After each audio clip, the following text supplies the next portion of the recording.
The morning light filtered through the lace curtains of my old farmhouse, landing softly on the mahogany box I'd kept at the edge of my dresser for years. It was my 70th birthday. The house was quiet, too quiet. My sons had both promised to call, but I already knew they wouldn't. They rarely did anymore. As I reached for my teacup, something caught my eye, an envelope tucked under the old music box that had belonged to my husband, Robert.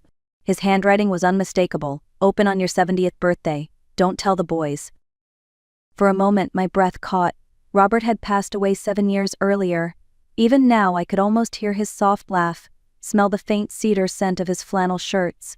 My hands trembled slightly as I turned the key that was taped inside the envelope, small and brass, engraved with the letter R. The note inside was brief but deliberate. The truth is waiting where it all began. You'll understand when you see it. The words pulled me back decades to the workshop where Robert built our first dining table, where he carved my name into the leg before painting over it. That was where everything in our marriage began, our home, our family, our life. I stared at the key for a long time, torn between curiosity and fear. What could possibly be waiting for me after all these years? And why, of all things, would he ask me to keep it from our sons, Adam and Lucas? The wind rattled the kitchen window. Something deep inside me, instinct, maybe told me that Robert had left this not as a memory, but as a message. So I took my coat, wrapped the note in a napkin, and whispered to the empty room, "All right, Robert. Let's see what you've left me this time." Then I walked toward the old workshop at the edge of the property, heart pounding like it hadn't in years. The workshop door groaned when I pushed it open, releasing a faint scent of varnish, sawdust, and time. The space hadn't changed much since Robert's last project.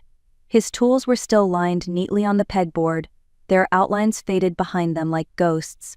A coffee mug sat on the counter, rim-stained and dusty, as if he might return at any moment to take another sip. I stood there for a long minute, letting the memories settle. This was where we spent our early years together, him building, me painting the finished pieces. It felt like stepping into a photograph that refused to fade. In the far corner, beneath a drop cloth, I noticed a small wooden chest, darker, heavier, and newer than everything else in the room. My pulse quickened. I knelt down, brushed away a thin layer of dust, and there it was, the same R engraved on the brass lock, matching the key Robert had left me. When the lock clicked open, a sharp scent of cedar filled the air. Inside lay a leather-bound journal, a folded map, and another envelope addressed simply, "For Evelyn, when you are ready." My fingers shook as I opened it. "Follow the map," the letter read. "Go alone. Don't trust anyone, not even Adam and Lucas. This isn't about money. It's about what's yours." I blinked hard, trying to process those words. My sons. Not trustworthy. Robert had adored them. Or at least I thought he did. I unfolded the map. It showed the edges of our property, but the lines extended past the boundaries I knew. There was a mark, an X, deep in the hills behind the orchard, an area I'd never explored.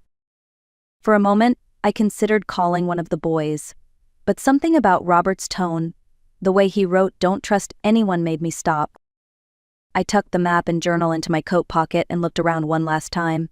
The workshop was silent except for the faint hum of wind through the cracks. "All right," I whispered, "I'll go find it, Robert, whatever it is."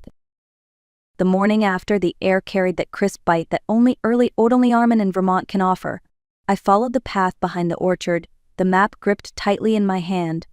The sun climbed slowly over the ridge, setting the dew on the grass sparkling like glass. Each step brought back memories of Robert's laughter echoing across the fields as he taught our boys to ride their bikes, long before distance and ambition hardened them. The trail wound upward through the trees, the ground soft with fallen leaves.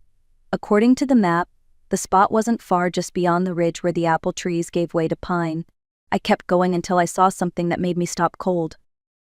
There, hidden behind a line of old stone fences, was a small wooden gate covered in ivy. A weathered sign hung loosely on one nail. The words, barely visible, read, "The Valley of Evelyn." I pushed the gate open and the world seemed to change. Rows of lavender and gardenia stretched across the hillside, swaying gently in the wind. The colors, violet, cream, and soft green, looked like they'd been painted by hand. For a moment I couldn't breathe. It was beautiful, peaceful, almost sacred. At the center stood a tiny cabin, built from the same cedar Robert used for our furniture. I recognized his craftsmanship in every joint and curve. Inside, Sunlight poured through lace curtains onto a small table. On it sat another envelope, along with a photo of Robert and me from our wedding day.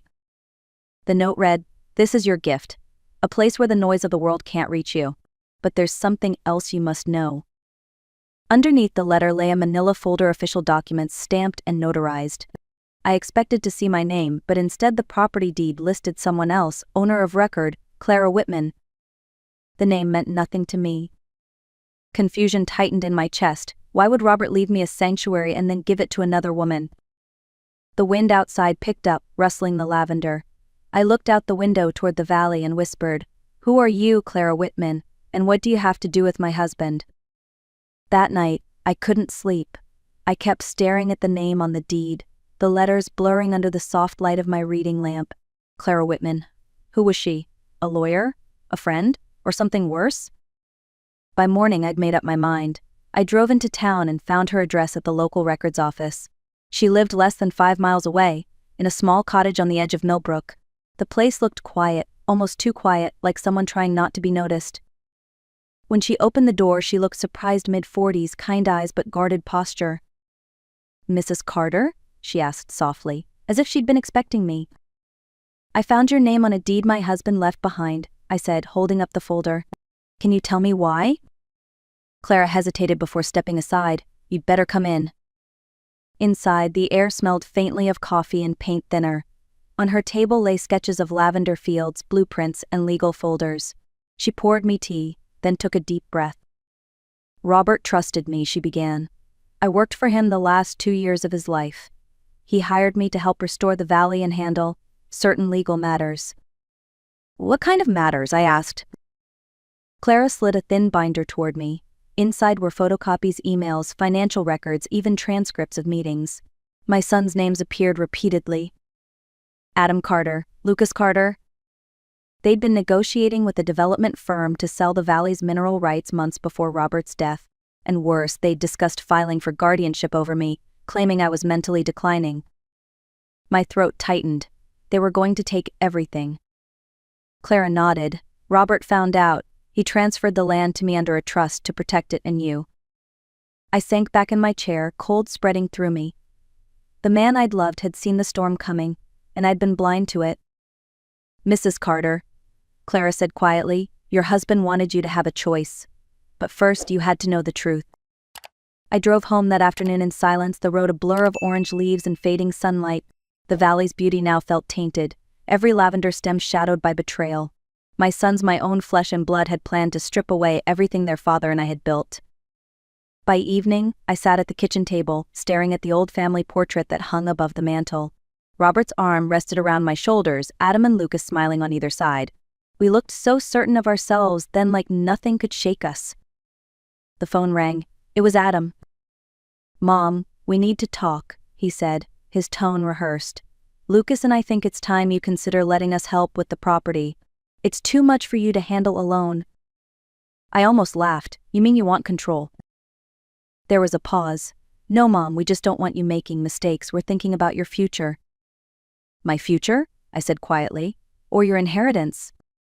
Silence. Then he sighed. "We'll come by tomorrow. You'll see this is for the best." The next afternoon, they arrived with their lawyer, a slick man in a tailored suit, carrying a stack of documents.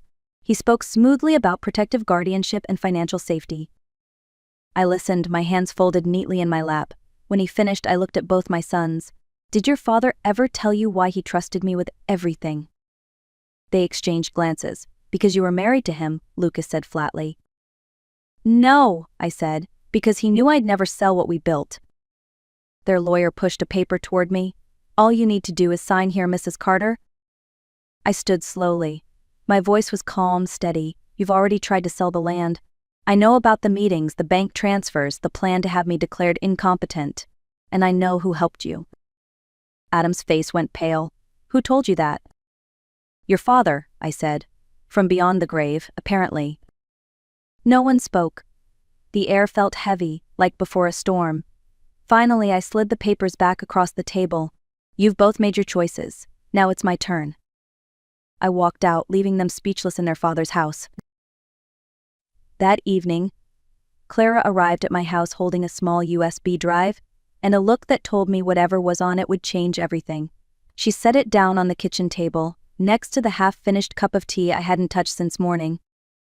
"Robert told me to give this to you if things ever went wrong," she said quietly. "He wanted you to see the truth for yourself." I hesitated. My hands felt cold against the metal. When I plugged it into my laptop, a single video file appeared dated 2 months before Robert's death. I clicked play. There he was. My husband sitting in his workshop, face older, eyes tired but steady. "If you're watching this, Evelyn," he began, then I didn't get the chance to explain everything.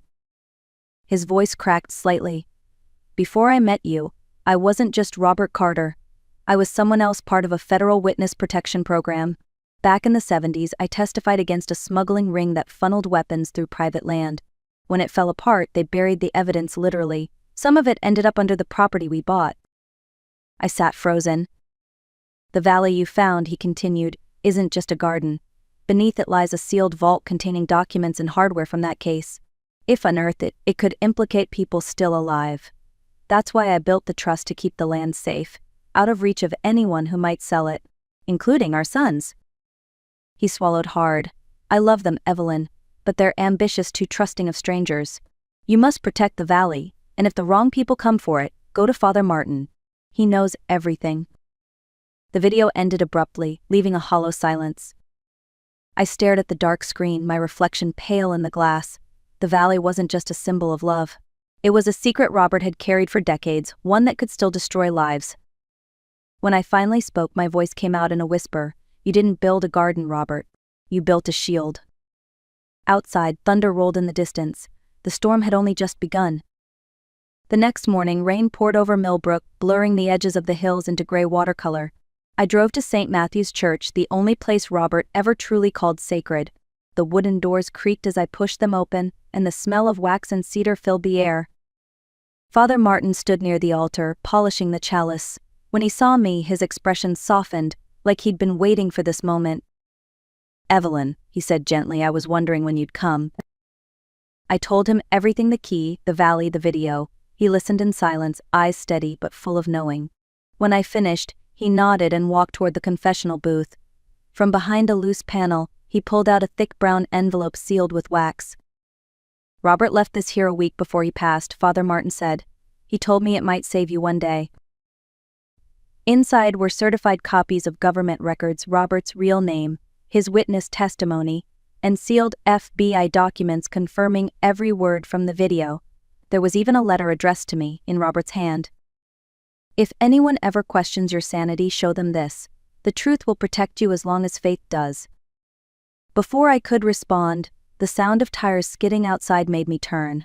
Through the stained glass window, I saw Adam and Lucas stepping out of a black SUV, their lawyer following close behind with a briefcase. "They're here," I whispered. Father Martin gave a small nod. "Then it's time."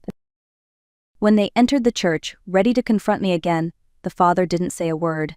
He simply turned on the old projector in the corner and Robert's face appeared on the wall, speaking the same truth I'd seen the night before.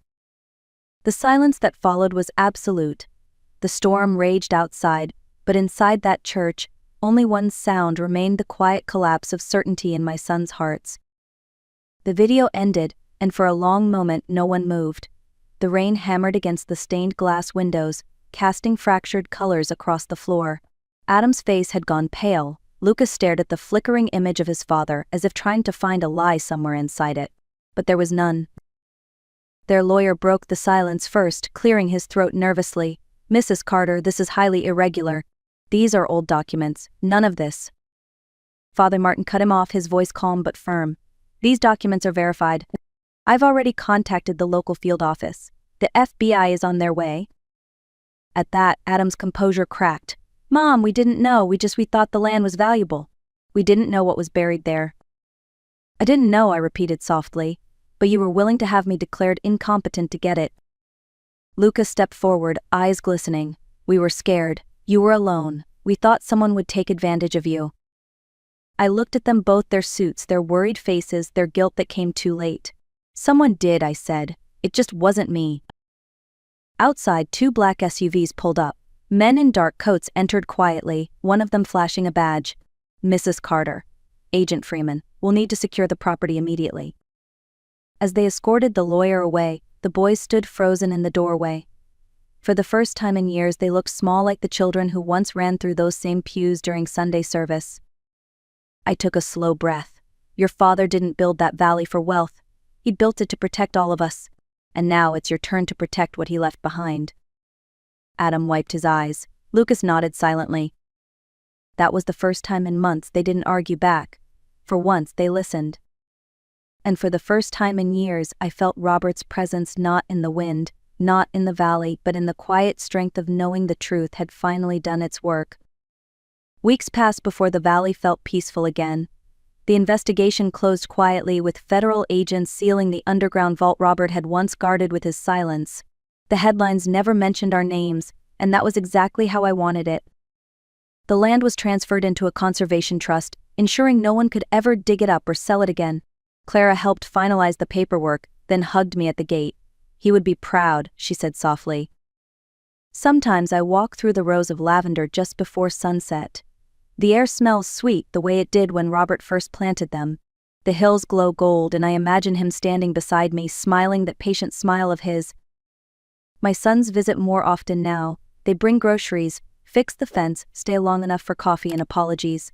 We don't talk much about the past. Some wounds don't need words to heal. I forgive them not because they deserve it, but because I deserve peace. As I sit on the porch, watching the wind move through the valley, I finally understand what Robert meant in his last note. You'll understand when you see it. He hadn't built a hiding place. He'd built a lesson, one that love sometimes requires silence. That truth is a heavier gift than gold, and that forgiveness is the last form of revenge worth giving. If you believe that too, then share this story, leave a comment, and tell me, what would you have done in my place?